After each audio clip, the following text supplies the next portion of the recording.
ఆత్మరూపంలో మోసం చేసే అపవాది నీ వద్దకే దిగి వచ్చి ఉన్నాడు తెలుసా? వాడి మాటలు నేరుగా ఎవరు నమ్మరని ఆత్మరూపంలో వచ్చి ఉన్నాడు తెలుసా?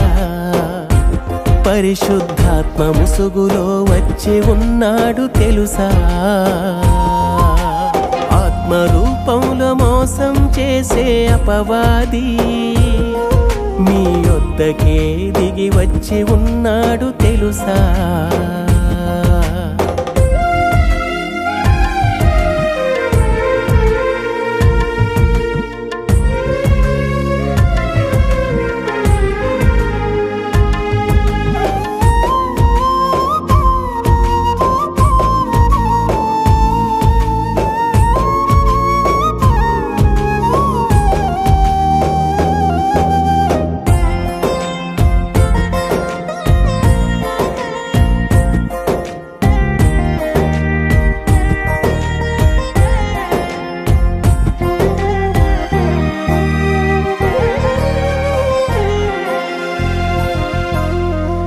పరలోకంలో ఆత్మగా చేయబడిన దేవదూత దేవునితో పోరాడి పాతాళంలో పడ్డాడు. దేవుని పిల్లలమైన మనకు పరలోకం దక్కకూడదని ఈ లోకంలోకి వచ్చి మనలను మోసం చేస్తున్నాడు. పరలోకంలో ఆత్మగా చేయబడిన దేవదూత దేవునితో పోరాడి పాతాళంలో పడ్డాడు. దేవుని పిల్లలమైన మనకు పరలోకం దక్కకూడదని ఈ లోకంలోకి వచ్చి మనలను మోసం చేస్తున్నాడు. వాడి మాటలు భూమిపై ఎవరు నమ్మరని అబద్ధ బోధకులెందరినో మన యొద్దకు పంపించాడు. అద్భుతములు చేస్తానని ప్రకటించుకుంటున్నాడు. అబద్ధ బోధకులెందరినో మన యొద్దకు పంపించాడు. అద్భుతములు చేస్తానని ప్రకటించుకుంటున్నాడు.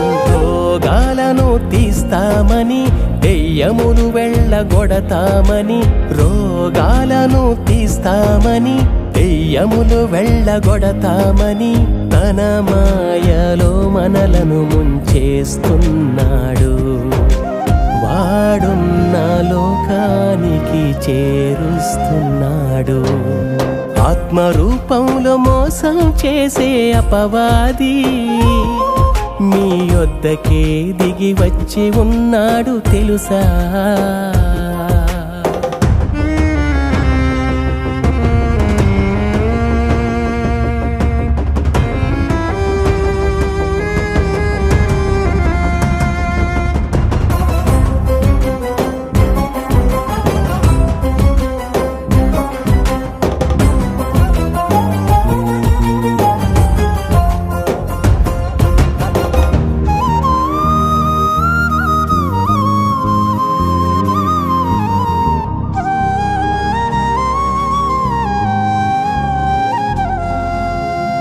అబద్ధ బోధకులు ఎందరో మీ మధ్య ఉన్నారని పరిశుద్ధుడైన యేసు హెచ్చరించి ఉన్నాడు.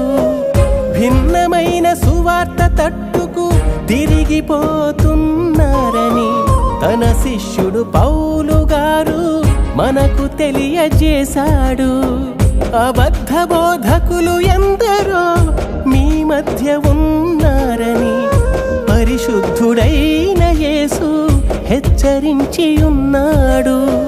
భిన్నమైన సువార్త తట్టుకు తిరిగిపోతున్నారని తన శిష్యుడు పౌలు గారు మనకు తెలియజేశాడు. అపవాది మాయలో పడకూడదని పరిశుద్ధ గ్రంథాన్ని ప్రతి మనిషికి ఇచ్చాడు. తన మనస్సు అందరినీ తెలుసుకోమన్నాడు. పరిశుద్ధ గ్రంథాన్ని ప్రతి మనిషికి ఇచ్చాడు తన మనస్సు అందరినీ తెలుసుకోమన్నాడు. సర్వలోకానికెళ్ళాలని సువార్తను ప్రకటించాలని, సర్వలోకానికెళ్ళాలని సువార్తను ప్రకటించాలని పరమందు ఆ తండ్రి కోరుకున్నాడు.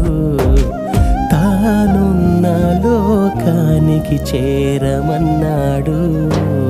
ఆత్మరూపంలో మోసం చేసే అపవాది నీ వద్దకే దిగి వచ్చి ఉన్నాడు తెలుసా? వాడి మాటలు నేరుగా ఎవరు నమ్మరని ఆత్మరూపంలో వచ్చి ఉన్నాడు తెలుసా? పరిశుద్ధాత్మ ముసుగులో వచ్చి ఉన్నాడు తెలుసా?